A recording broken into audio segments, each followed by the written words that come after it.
In terms of diversity and where everybody's business is, we have folks from very different types of businesses at very different stages of their business. So hopefully there will be lessons for everybody interested at all stages. We're just going to go down the row, and I'd love for you each to briefly introduce yourselves and then give us a little bit about the company and perhaps sort of the size you're at, years in business, number of employees. So I always like to start at the far end. So let's start with Ashley. Great. Hi, is my mic on? There we go. Hi, my name is Ashley Crowder. I'm the co-founder and CEO of Ventana. We built an augmented reality computing platform to easily create interactive hologram content to engage consumers while tracking data. So we work with a number of brands. We actually have a hologram for Intel this week here. My name is Laura Fine, and I am the CEO of Laurel & Wolf, and we're an online interior design service. So we made professional interior design services affordable for everyone, not just the very wealthy. My company has been around for about 2.5 years. We've raised $26 million, and I have 65 employees based in West Hollywood. Wow. Hi, I'm Sarah Kunst. I'm the founder and CEO of ProDay. ProDay is a sports media company. We treat athletes like they are celebrities, and you can do everything from work out with them to hear about their political views to get style tips. And we are about 1.5 years old, and we have 3 full-time employees. I'm Sheila Marmon. I'm the founder and CEO of Mirror Digital. We are the largest digital media network connecting brands to multicultural consumers on digital ad platforms. So we work with major brands like Macy's and AT&T and General Motors to do digital campaigns. There are 10 of us, and we've been around for 5 years. All right, so I want to sort of compartmentalize this talk. I want to get to operations and execution related to building a business, but I want to check this sort of fundraising box because we have 4 women up here, and I'm sure entrepreneurs that are watching or listening really want to understand some insights on your fundraising process. So let's start with that first check. The first check is a game changer, and it is like usually a very long, windy, and interesting road to the first check. So I think I'm going to start with Laura because I knew her before, and she had this amazing idea, and going out and pitching it, in the beginning it was challenging, and then you went and actually tried some things and came back, and it got really easy for you. Yeah, I mean, I think that every founder, especially first-time founders, raising your first round of financing is really challenging. I think coming out of the interior design world, not knowing anything about tech or not having a business background, I always pitched my business to seed investors in the early days about how we were going to change the way people lived, change their daily life experiences through the power of professional design. Turns out I needed to do a better job of explaining how we were going to make money,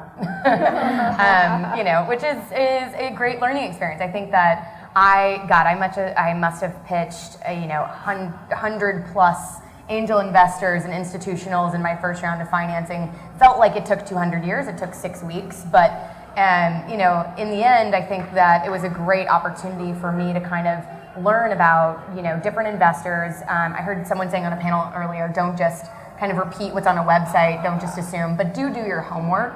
I think that, and when you start to engage in investors, you start to see what are the things that are really interesting to them. Some of the early investors were really interested in the fact that I was an expert in the field that I was building the business in, and that meant a lot to them. Other investors really did want to just go through a 3-year model with me and see if I really understood how the numbers could work.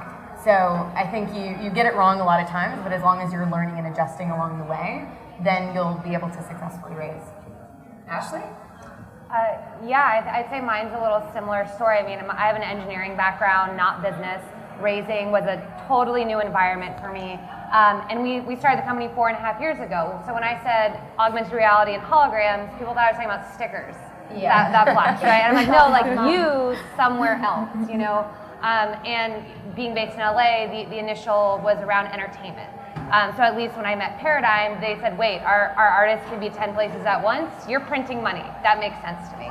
And they were our first investor. And since then, we've gotten much more technical and VC investment, but they were the first people to really understand it for their business. One core piece of advice that you would share with somebody about the fundraising process? I would say, if you're thinking about raising and you do have a venture-backed business, don't wait until you have to they can smell the desperation, like they know. So, you want to raise in a position of power. And we're all about generating revenue as well, because even though we are a hardware company, which requires capital investment, we made sure we started with events so we could demand a 50% deposit, paid for the hardware, and then we did the event and got the 50% revenue. So be creative about how you bring in cash in the beginning to give yourself a position of power.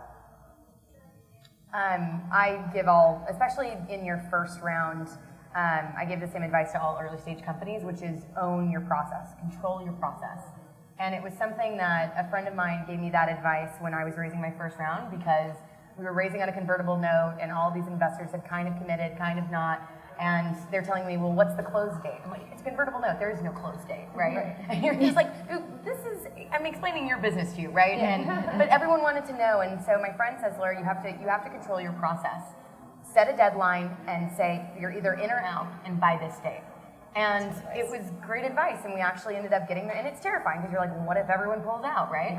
But I think that's what allowed us to actually close the round and get back to work. And it's been important in later rounds of financing, which is that, financing can take over all of your time and energy if you let it.